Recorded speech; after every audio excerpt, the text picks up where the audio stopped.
Hey guys, I'm here. We are back for episode 2 of The Midnight Club. The last episode I thought was a nice way to get us introduced to the whole concept and feel and vibe of the show, meet all of our cast members that we'll be spending hopefully plenty of time with over the course of the show. But yeah, man, it got right into the nitty gritty of the scares, even to the point where it got a little out of hand and broke into kind of like, I'm just kind of laughing at what's happening now, but it never kind of lost that heart throughout it. They're kids sitting at a table telling stories, so I kind of attributed to that. But at the center of this whole thing is just a bunch of kids just trying to enjoy their last moments while our lead Ilonka is trying, hopefully, to find out if there's some secret about this place that might help her evade her terminal illness. So I'm curious to see how this whole thing goes, guys. So with that said, guys, if you want to see the full-length reaction to this, you can check it out over on Patreon, or if you become a member of the channel, it gets you access as well. It is a watch-along format. You just see everyone footage with time code, send me a reaction to the entire episode. Get the same thing for all the other shows we cover here on the channel. You also get to suggest and vote on what movies we react to each month. We got monthly Q&As, behind-the-scenes footage. I try to make it worth your while since you are going out of your way to support the channel. But of course, I know never can do that. And a simple way you can help us out is just by liking, commenting, subscribing, sharing these videos, because it really does go a long way with helping us grow here on YouTube. And we're almost at 40K. I'm hoping we can get there by the end of the year, so if you're not subscribed, if you're tuning in for the first time, or maybe you've been a long-time watcher and not hit that button yet, if you enjoy the reaction, I'd really appreciate it if you slap that button. With that all said and out of the way, guys, let's go ahead and hop into episode 2, The Two Danas. Here we go.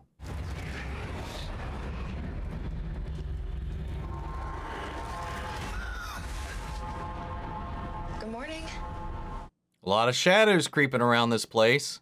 Wonder if they're trapped in that veil they're talking about, trying to poke through. Among other things. And it's a modified version, a different kind of a CXT, a new kind. Different and a new kind. It's all sarcasm, I feel like. Make you some. Or I have some printouts if you want to read more about it. Feigned interest. You know what? Tell me more about your tea. Aw. Burial or cremation, religious preferences, I mean, those are the rest of it. You don't want to say the wrong prayer, play the wrong music, accidentally cremate someone. He requested his body be fired from a cannon into a shark tank. What'd you say? I offered him a memorial plaque at the aquarium. I'm not Santa Claus. Close enough, I guess. I'm curious about another patient from a long time ago in '68. Her name was Julia Jane. I don't recall. Yeah, sure you don't. That reaction says otherwise. Yeah, I was happy for her. And that's the last time I remember thinking about her at all. Is there anything else I can help you with? I'm also curious about a group that lives here. Interesting. I think they were called the Paragon. Group therapy.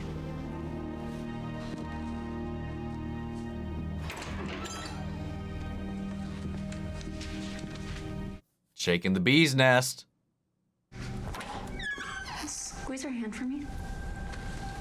Yeah, I got it. Aw. How you doing? We haven't met this one, have we?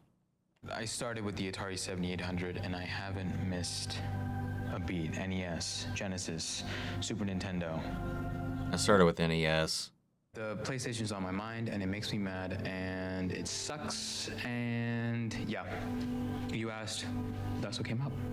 That sucks. I think about that sort of stuff too, like if I passed away before, like I figure out how Kingdom Hearts ends or what they do with Star Wars next, but it's one of those things are just going to keep on going. There's no way to stop chasing it. You'll be surprised what grief can I wonder if like it'll be revealed everything she says is true. Or they'll just keep that elusive. So fuck me, I guess. Fuck me for just trying to get to know you.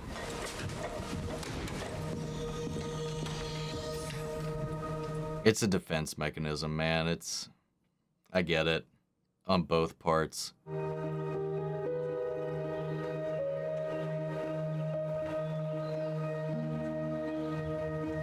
She's seen the futility of so many others that came before her and just kind of like, they cycle out, and seeing it happen all again. It's just like, I don't know. She's kind of resigned herself to the fate, and it just kind of like bubbles and in flames.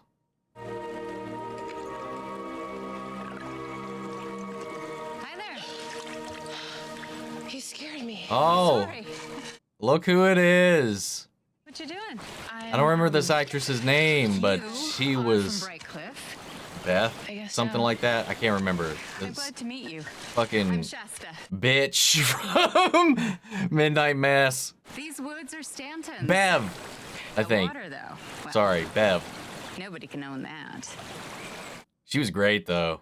It's hard to argue trespassing in the vortex. Well, that's something else entirely. The vortex? Healing vortex. You're sitting in. At least it's not a dream vortex.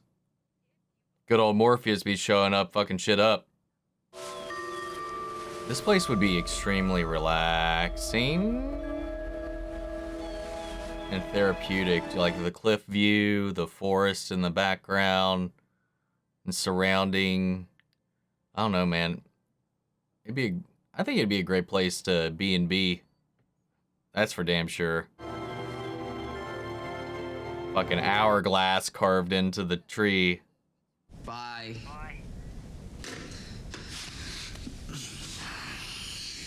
Don't. I didn't say anything.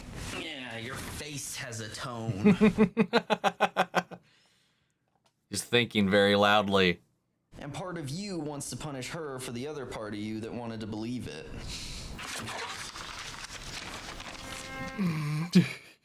Got her. Got him.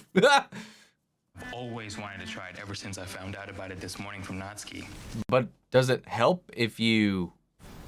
I knew. The moment I said it, I knew. Why isn't Cherie helping? Does it... Ambiance. Yeah, she's creating ambiance. You're achieving enlightenment. Now, fold.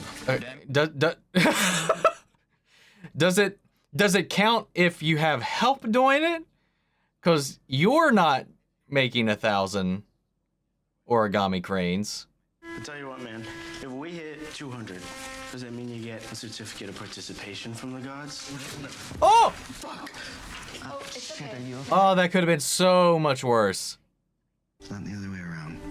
Anyway, the stat turns this little girl into a vampire, and this little girl is crazy. Like, crazy. I've seen the movie. I don't know how true to the book that is, but like, it's an interesting movie, man. Been seen Interview with the Vampire. And every time I tell you, you really, really need to see Interview with the Vampire. You're like a little me. Only tougher.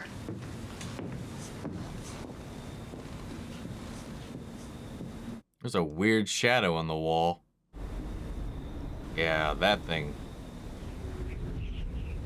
I was just thinking, we've been through this episode for a while now and nothing weird's happened.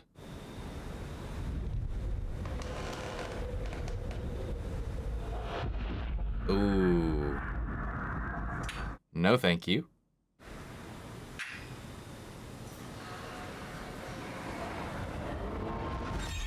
Ooh. Ooh. I've seen shit like that, man. Multiple times, actually. Just like that, usually bigger, though.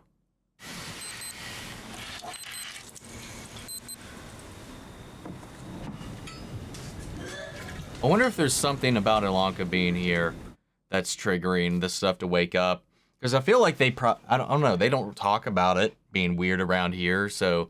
Or is it like a cyclical thing? It only happens every so often, and that's why she's getting these visions and such. I don't know. Just thinking about it. Because I was like, nobody else kind of like, oh, it's spooky. Weird shit happens. And again, would they openly talk about it? I don't know. In honor of your first official meeting. Thank you. Oh. Like, So this is it? calling my shot real early. I feel like Shasta is, I think I said that wrong, but you know what I'm talking about. I think she's the girl that lived. I wonder if she's what she saw. I wonder if she spit the tea out. What if it's like you start seeing stuff the closer you are to the veil? You prayed. Ooh. I answered. God? God never answers. The devil? Another you for sex, drugs, and rock and roll. You can be inside both bodies at the same time. You can experience everything the other one. Shadow clone jutsu.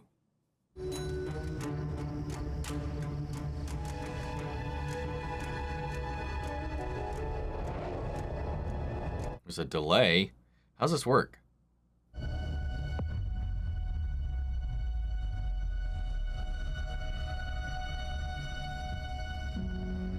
Oh, hello. To say. Mint chocolate chip. Summer before you. I'm curious, like, since they're like connected like that, like what happens if like do they respond to what happens on the other side to the other environment? Would go. The reasoning being, they'd both experience it anyway. That's 2 times the experience. That's 2 times the exhaustion.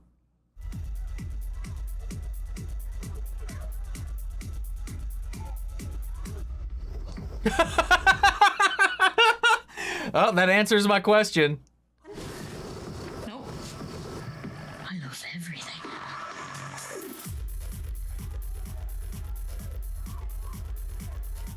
Man, she can't concentrate on her homework or anything though. So it's not, I don't know, man. That's rough. That's crazy.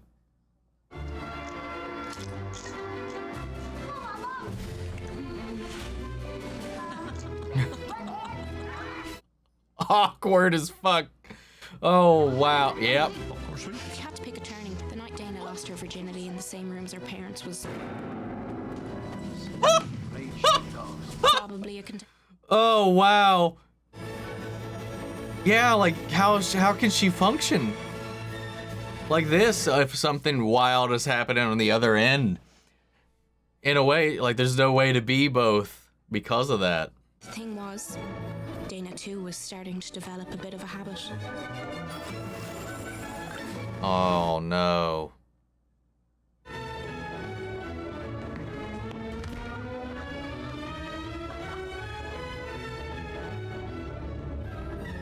See? Oh!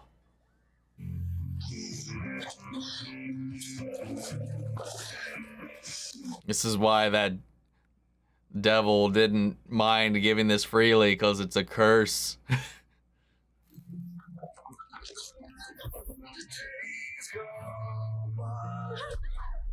Oh. Oh. Oh, what the fuck?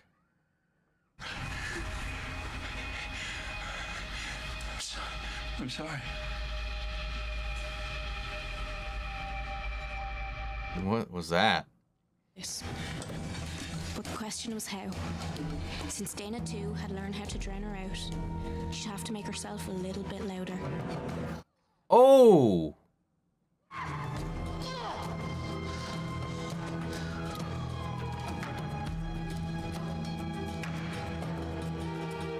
Oh, God.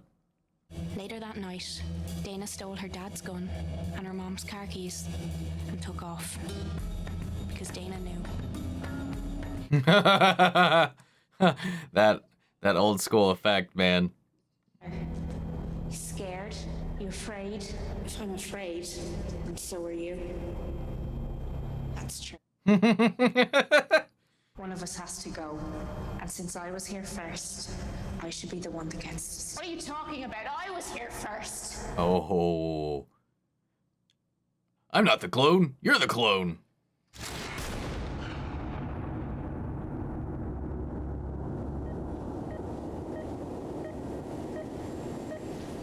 My question is, would they find 2 Danas after something like that occurred? And every night she'd wake up wondering which Dana lived in her body and which Dana lived in hell. Because the one that died, she went to hell all right. And the one that lived, she felt it all. Such a powerful metaphor for how she feels.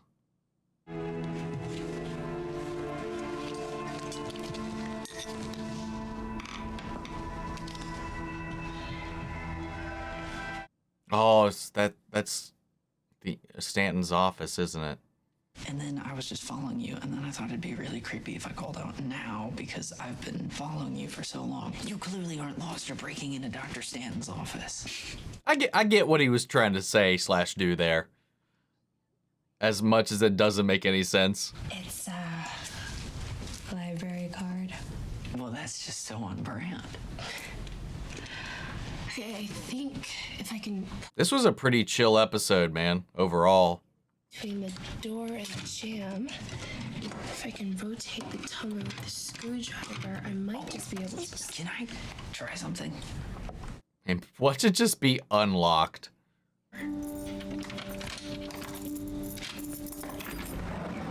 Patient records. Whose? Julia Jane. I knew it was JJ, but I couldn't remember the names. Ooh.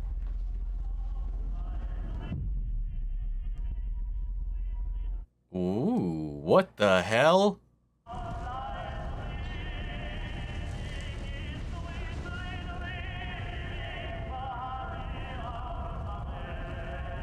We're gonna get our jump scare quota here at the end. Is that the decrepit corpse we keep seeing periodically? Or at least in the last episode? Oh no, buggies. Thought a hand was gonna punch through and grab her. Yeah, that's her. I'm stuck. Uh-oh. We just turned this shit into PT. Hey,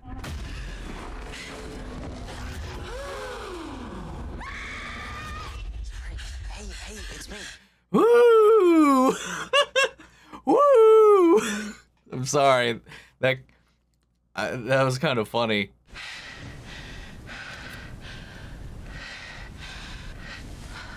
What the actual fuck? I like that one. That was cute.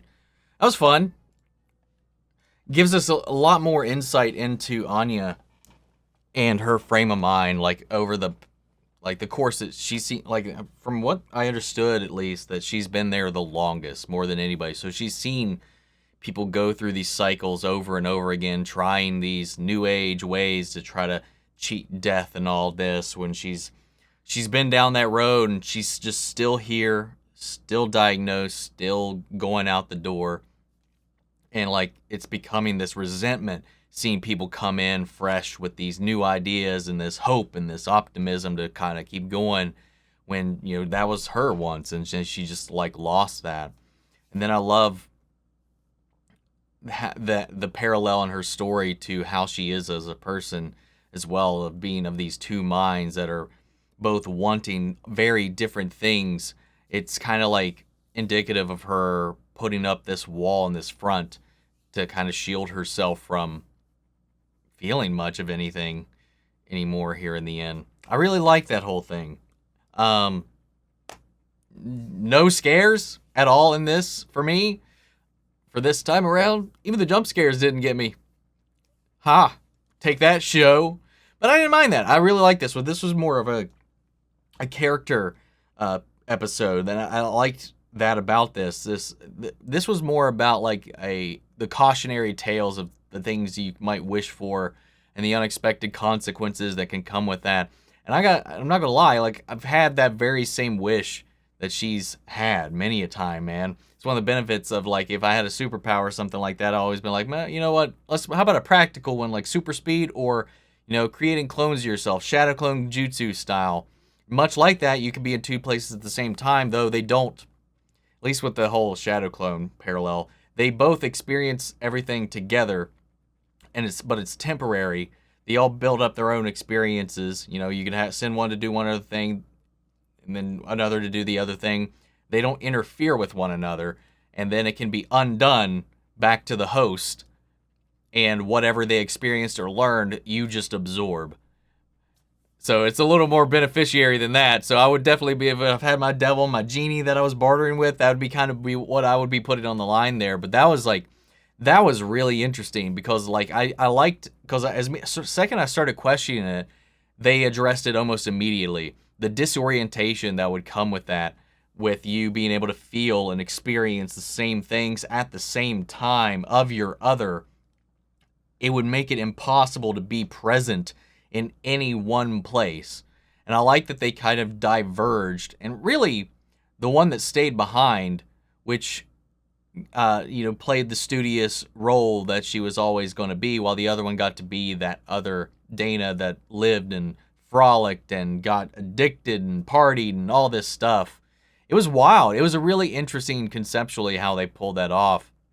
And then just the drawback of the one that got stuck being the one outside of the loop, and the self-destruction that it takes to just give yourself purely to whims and pleasure and, being free and fleeting without any of that discipline that she had or needed. Like it goes to show the necessary need for balance. Committing yourself wholly to one thing or the other is just going to lead you down a road to destruction.